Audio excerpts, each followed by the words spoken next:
और हमारे लोग बोल नहीं पा रहे, जश्न मना रहे हैं। और एक जो मंडल आयोग लागू करने की जो 7 अगस्त 90 के वीपी सिंह जी सदन में घोषणा किए, तो महीनों दिन तक देश को जलाया, महीनों दिन अरबों की संपत्ति देश को बर्बाद कर दिया गया। और ये भूल गए कि यही मंडल कमीशन के रिकमेंडेशन में स्पष्ट है कि ओपन कंपटीशन में, खुली प्रतियोगिता में मेरिट अंक लाने वाले ओबीसी कैंडिडेट्स को 27% में नहीं माना जाएगा, उसको सामान्य श्रेणी में माना जाएगा, जनरल कैटेगरी में माना जाएगा। वहाँ का हमको बैन लगा दिया आपने। यही तरीका है चेंज करने का, ये संविधान बदलने का सर जी जो कह रहे हैं, ये सबसे बड़ा तरीका है।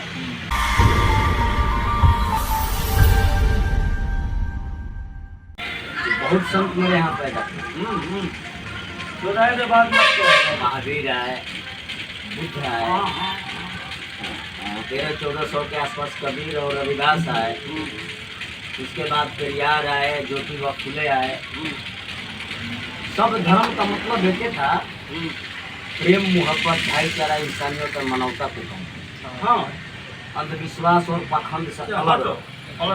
प्रेम सेवा उपकार, प्रेम सेवा उपकार। हाँ, तो पढ़िए किताब। और इसी सब के बाद हमारे रत्न आए, विश्व रत्न बाबा साहेब आ गए। हाँ, और सभी संतों को पढ़ा, और जो संत सब कह रहे थे उसी बात को अमल करके संविधान में समाहित कर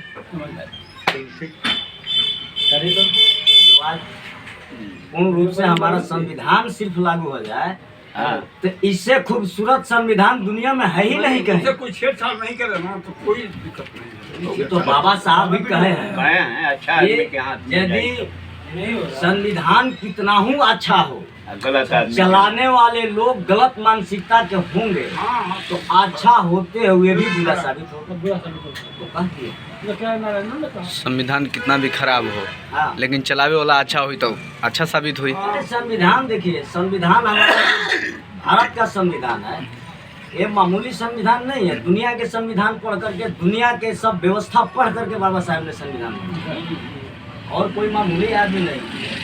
वो संविधान बनाने में उतना समय लगा, लेकिन अब तो अफसोस की बात है, एक एक आर्टिकल पर संविधान सभा में बहस हुई है, और सभी अनुच्छेद जो 395 धारा है, जो 22 भाग अभी है आपका, ये तो सर्वसम्मति से पास हुआ था। इस पर कहीं बहस की गुंजाइश नहीं थी, उस पर वोटिंग तो हुई नहीं। और एक एक आर्टिकल पर संसद में बहस हुई, महीनों दिन तक लगातार बहस हुई, और बहस के दौरान सभी लोगों ने कहा, सब लोग बाबा साहब के बात को समर्थन किया सर्वसम्मति से। यह भारत का इतिहास है, ये जो भारत का संविधान बना, प्रस्ताव पास हुआ, वो सर्वसम्मति से।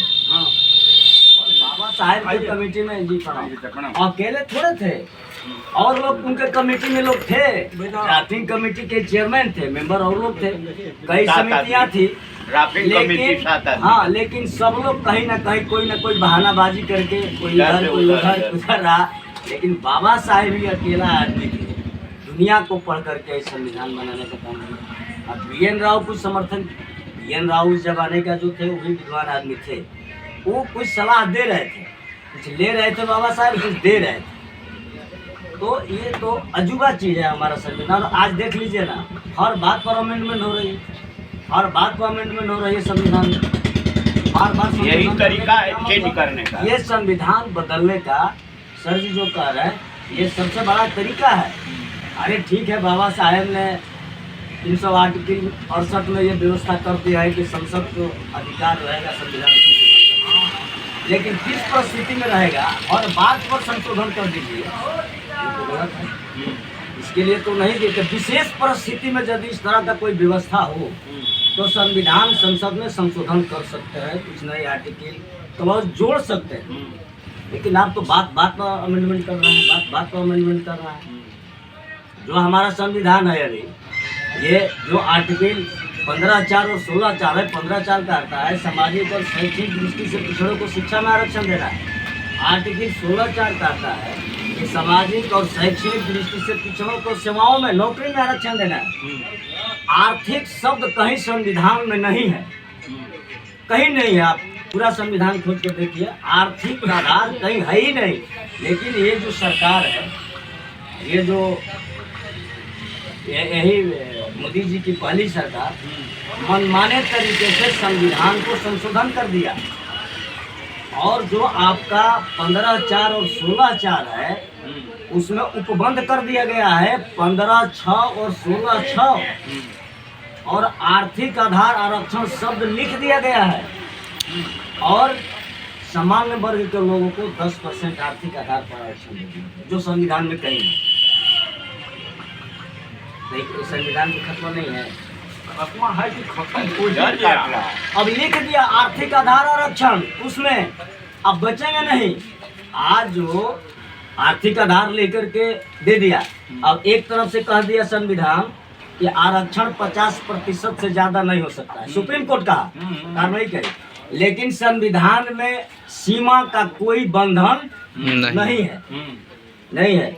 और उसी आर्टिकल 15(16) में बाबा साहब ने लिखा है कि समानुपातिक आधार पर सभी विभागों, सभी संस्थाओं, सभी सेवाओं जहां उनकी उपस्थिति नहीं है उसको इस सबको उपस्थिति कराना है, भागीदारी देना है। इसमें बंधन तो नहीं है कि 50% पार नहीं कर सकते हैं। अच्छा, ये भी एक चालाकी हुई है उसमें। ये सरकार कही कि ठीक है हम 50% नहीं करेंगे, वो कर दिया कि जितनी सीटें होगी उसमें 10% सीट बढ़ा दी जाएगी। देखिए चालाकी, 10% सीट बढ़ा दी जाएगी, माने 1000 सीट होगा तो उसमें 100 सीट बढ़ा करके 1000, हाँ माने 1100 सीट कर दिया जाएगा, और वो जो 100 सीट होगा वो सामान्य लोगों को दे दिया जाएगा। और ये भूल गए, यही मंडल कमीशन के रिकमेंडेशन में स्पष्ट है कि ओपन कंपटीशन में, खुली प्रतियोगिता में मेरिट अंक लाने वाले ओबीसी कैंडिडेट्स को 27% में नहीं माना जाएगा, उसको 50 सामान्य श्रेणी में माना जाएगा, जनरल कैटेगरी में माना जाएगा। वहाँ तो हमको बैंड लगा दिया आपने, 60% आरक्षण एकनी के हो गई, बैंड लगा दिया कि नहीं लगा दिया। और इधर जिस आदमी को 10% दिया, अभी कानून है यदि 5 सीट भी होता है तो उसमें हमारी हिस्सेदारी होती है एसी एसटी को और ओबीसी को, 23% एसी एसटी और 27% ओबीसी को। जितने सीट बढ़ाइएगा उसमें सबकी भागीदारी हुआ। कहाँ ये तो मनमाने तरीके से मार दिया गया, और हमारे लोग बोल नहीं पा रहे, जश्न मना रहे हैं। और एक जो मंडल आयोग लागू करने की जो 7 अगस्त 90 के वीपी सिंह जी सदन में घोषणा की है, तो महीनों दिन तक देश को जलाया गया, महीनों दिन अरबों की संपत्ति देश को बर्बाद कर दिया गया। लेकिन जो 10% आरक्षण दिया गया जो गैर संवैधानिक है, मात्र संसद में दोनों सदनों में मिलाकर 11 घंटे से भी कम बहस हुई है सदन में, और 11 घंटे में दोनों सदनों से पास करके संविधान को संशोधन करके और 1 सप्ताह के भीतर पूरे देश में लागू कर दिया गया। कहाँ है आप? 1 सप्ताह के भीतर पूरे देश में लागू कर दिया गया 10% आरक्षण। कहना चाह रहे थे आपको, क्या मजाक है भाई? जिसकी आबादी 52%, उसको 27% लेने में कई साल लगा। 90 में घोषणा किए, 7 अगस्त 90 को पटेल के देना, विरोध के बाद सुप्रीम कोर्ट में लोग केस किया। 92 में सुप्रीम कोर्ट के 9 जजेस बेंच ने फैसला किया कि मंडल आयोग सही और वैध लागू की जाए। 93 में लागू हुआ, 90 में घोषणा हुई, 93 में लागू हुआ। जोड़ लीजिए कितना दिन के बाद, 3 साल। जो संवैधानिक अधिकार है, जो सब में आर्टिकल 340 जो बाबा साहब ने लिखा है संविधान में, राष्ट्रीय पिछड़ा वर्ग आयोग जो बना है, वो आयोग सर्वे करके रिपोर्ट दी, उस रिपोर्ट के आधार पर इस सबको देना है। लेकिन सामान्य वर्ग का तो कहीं आर्थिक आधार का जिक्र नहीं है। उसको आप मनमाने तरीके से 1 सप्ताह में पास करके, 11 घंटे में पास करके 1 सप्ताह के अंदर देश में लागू कर देना। और यहाँ के लोग पता नहीं कि क्या, मैंने क्या मजबूरी है क्या नहीं, क्यों तक सड़क पर लोग नहीं बोला। सुप्रीम कोर्ट में कुछ संस्था के लोग केस किए, कुछ संगठन के लोग, सुप्रीम कोर्ट ने उसको कर दिया, नहीं कर दिया। लेकिन ये जान लीजिए तमिलनाडु में सर 69% जो आरक्षण लागू है, सुप्रीम कोर्ट 92 में ना कहा, मंडल कमीशन मंडल वाला आरक्षण के केस में ना कहा कि 50% से ज्यादा आरक्षण नहीं होगी। लेकिन उससे पहले हम समझते हैं कि लगभग वो कौन हमारा 71 के आसपास नहीं, वहाँ 69% आरक्षण, हाँ 71% आरक्षण तो लागू है। उसी समय जयललिता तो ग्रामीण की तमिलनाडु की मुख्यमंत्री, ओबीसी के थी नहीं, लेकिन जो सुप्रीम कोर्ट कहा कि आरक्षण 50% से ज्यादा नहीं हो सकता, तो जयललिता की कान खड़ा हो गया तो मेरे यहाँ तो 69% लागू है, इस पर कल सुप्रीम कोर्ट के तलवार चल जाएगा। पीवी नरसिम्हा राव की सरकार जयललिता के समर्थन से चल रहा था। 93-94 जब राव साहब प्राइम मिनिस्टर थे, वो जयललिता के समर्थन से चला रहे थे। जयललिता ने पीवी नरसिम्हा राव से कहा, माननीय प्रधानमंत्री जी, मेरे यहाँ जो 69% आरक्षण है संविधान की 9वीं अनुसूची में जोड़िए, तब हम समर्थन करेंगे, और नहीं तो हम समर्थन वापस लेंगे। वो अफरा तफरी में जयललिता जी ने तमिलनाडु विधानसभा से ये प्रस्ताव पास करके और भारत सरकार के जो प्रधानमंत्री थे पीवी नरसिम्हा राव, इनके पाले में डाल दिया।